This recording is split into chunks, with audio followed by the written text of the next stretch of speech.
சிறகடிக்க ஆசை சீரியல் நாளைக்கான பிரமல முத்து கிருஷ்ண பத்தி ஃபீல் பண்ணி வீட்டில் எல்லாருக்கிட்டுமே சொல்லிக்கிட்டு இருக்காங்க. ஒரு குழந்தைக்கு சின்ன வயசுல அதோடைய தாய்ப்பாசம் கிடைக்கலன்னா அதோடைய வலிய வேதனையும் அதிகம்னு சொல்லி புரிய வச்சுக்கிட்டு இருக்காங்க. ஆனா மனோஜ் இதை கேட்டுட்டு ரொம்பவே கிண்டல் பண்ணி பேசுற மாதிரி முத்துவை நீயே சின்ன வயசுல சிறுதத்தை பழிக்க போயிட்டு வந்தனாடா அப்படின்னு சொல்லிடுறாங்க. இது கேட்டு டென்ஷன் ஆன முத்து மனோஜை அடிக்க போறாங்க. இதெல்லாம் பார்த்துட்டு மீனா முத்துக்கிட்ட தனியா கேட்கறாங்க, உண்மையா சொல்லுங்க, உங்க வாழ்க்கையில ஏதோ ஒரு விஷயம் மறைஞ்சிக்கிட்டு இருக்கு, ஏதோ ஒரு உண்மையை நீங்க எல்லாருக்கிட்டையும் மறைச்சிக்கிட்டு இருக்கீங்க, உங்க வாழ்க்கையில அப்படி என்னதாங்க நடந்துச்சு, அதுக்கான உண்மை எனக்கு தெரிஞ்சே ஆகணும்னு சொல்லிட்டு கேட்குறாங்க. அடுத்து முத்துவும் தான் வாழ்க்கையில சின்ன வயசுல நடந்த எல்லா விஷயத்தையுமே மீனா கிட்ட சொல்ல ஆரம்பிக்கிறாங்க. முத்து சின்ன வயசுல அவங்க ஃப்ரெண்ட்ஸ் மனோஜ் எல்லாருமே சேர்ந்து குளத்துக்கு குளிக்க போயிருக்காங்க. அப்ப மனோஜ் ஒரு பையனை வேணும்னே தண்ணிக்குள்ள தள்ளி விட்டுறாங்க. அந்த பையனுக்கு நீச்சல் தெரியாதனால தண்ணிக்குள்ள மூழ்கி இறந்துறாங்க. இந்த விஷயம் கேள்விப்பட்டு ஊர்க்காரவங்க எல்லாருமே வந்துறாங்க. மனோஜ் ரொம்பவே பயந்து போயிட்டு முத்து தான் அந்த பையனை தண்ணிக்குள்ள தள்ளி விட்டான்னு சொல்லிட்டு முத்து மேல பழிய போட்டுறாங்க.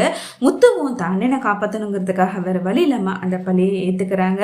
அதுல இருந்து விஜயாவும் முத்துதான் இந்த பிரச்சனை, முத்துதான் ஒரு பையனோட உயிரை கொண்டுட்டான்னு சொல்லிட்டு முத்துவை ரொம்பவே வெறுக்க ஆரம்பிச்சுறாங்க. முத்துவும் சின்ன வயசுலேயே சீர்திருத்த பள்ளிக்கு போயிடுறாங்க. விஷயத்த மீனா கிட்ட சொல்லி ரொம்பவே கதறி அழுகுறாங்க. தப்பு செஞ்சவேனவோ மனோஜ் தான், ஆனா பழிய நான் ஏத்துக்கிட்டேன் மீனான்னு சொல்லிட்டு ரொம்பவே ஃபீல் பண்ணி மீனா கிட்ட அழுகுறாங்க.